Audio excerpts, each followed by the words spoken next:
Hi guys, this is the third video explaining tire contact patch and the side slip angle.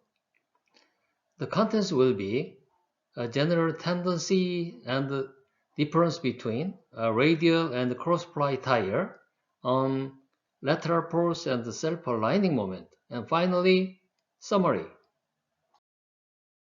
As usual, I prepared a quiz for you.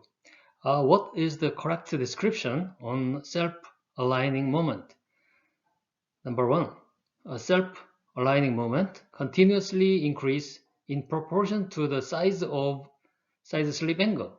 Number two, self-aligning moment increases only in the range of lower side slip angle, but starts to decrease as side slip angle gets bigger. Number three, self-aligning moment doesn't relate to side slip angle. Let's review the important terminologies first. I explained the shear stress here, tau sub y, as you can see orange color in the picture.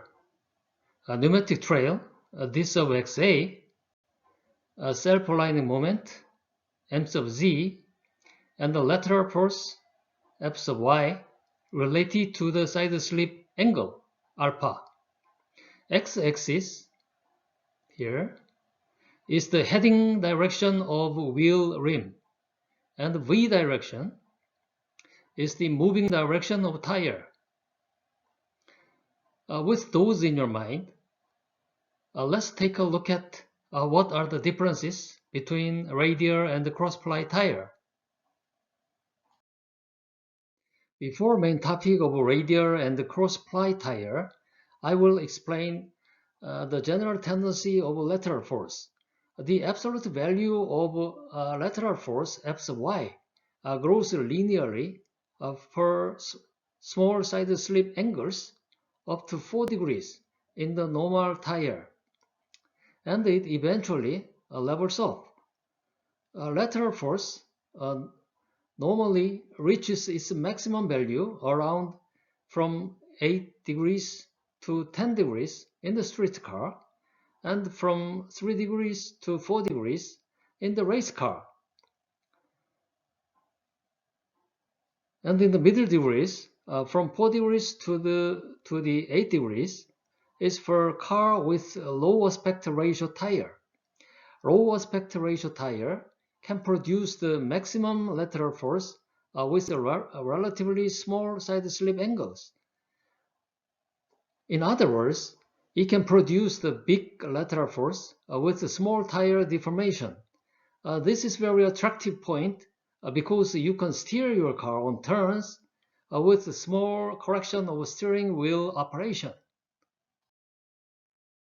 Let's look at the general tendency of self-aligning moment. In the same way of lateral force, self-aligning moment increases almost linearly as the side slip angle alpha increases in its low range. Normally, the pneumatic trail gets longer as the tire contact patch gets longer. Consequently, self-aligning moment gets bigger as pneumatic trail is longer. In this graph, we have two vertical axes. The self-aligning moment of blue color and the lateral force of red color. In this graph, the maximum lateral force is produced at about 8 or 9 degrees of side slip angle, and the maximum self-aligning moment is achieved at around 4 degrees of side slip angle. Therefore, maximum self-aligning moment is normally achieved in half a side slip angle, producing maximum lateral force.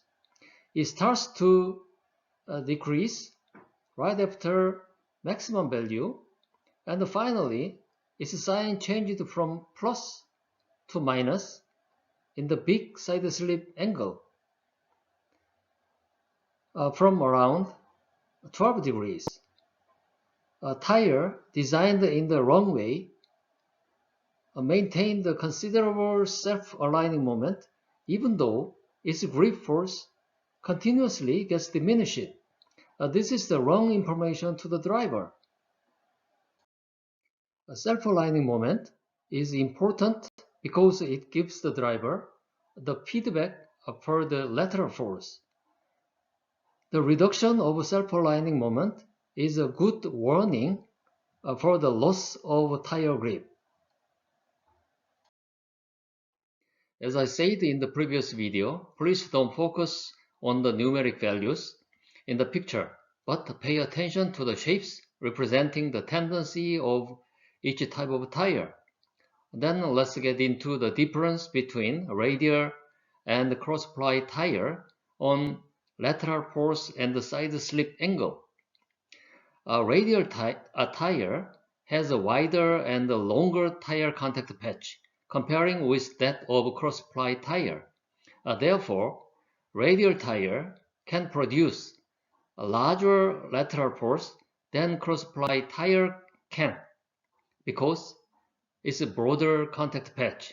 Increment shape of a lateral force is steeper in the radial tire than that of cross-ply tire. In the lower value side slip angle range.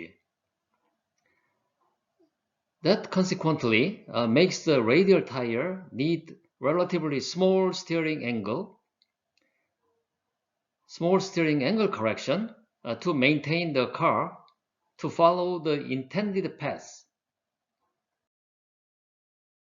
We can also explain those of previous slide in terms of cornering stiffness, C sub alpha.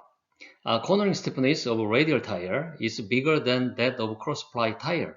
Therefore, radial ply tire can produce a bigger cornering force than the cross-ply tire can. Centripetal forces are the same on the given curved road, regardless of types of tires. When you drive at the constant speed, for example, let's assume 2 kilonewtons for the cornering. In this picture, this horizontal line describes the constant lateral force 2 kilonewtons. In this case, radial tire can produce 2 kilonewtons at the side slip angle 3.5 degrees. On the other hand, cross-ply tire needs around 4.7 degrees to produce the same lateral force, 2 kilonewton. As a result, you have to turn the steering wheel with a bigger amount than in the radial tire. Consequently, a radial tire can follow the intended path with a small operation of steering wheel, but cross-ply tire need a bigger operation of steering wheel to follow the intended path. In the same with the lateral force, a radial tire has a longer tire contact patch comparing with that of cross-ply tire. Therefore, radial tire has a longer pneumatic trail and consequently can produce bigger self-aligning moment than cross-ply tire can. Increment slope of self-aligning moment is steeper in the radial tire than in the cross-ply tire over the low value side slip angle range. We can also explain those of previous slide in terms of self-aligning moment stiffness, C sub m alpha. Self-aligning moment stiffness of radial tire is bigger than that of cross-ply tire, as you can see here. Therefore, a radial tire can produce a bigger self-aligning moment than the cross-ply tire can. For example, let's look at the vertical line corresponding to the side slip angle 3 degrees. In the picture here, the self-aligning moments of a radial tire and crossply tire are 44 Nm and 31 Nm respectively. Therefore, again, a radial tire can produce far larger self-aligning moment than crossply tire can. A radial tire gives articulate and accurate feedback to the driver compared with crossply tire, thanks to its bigger quantity and steeper slope.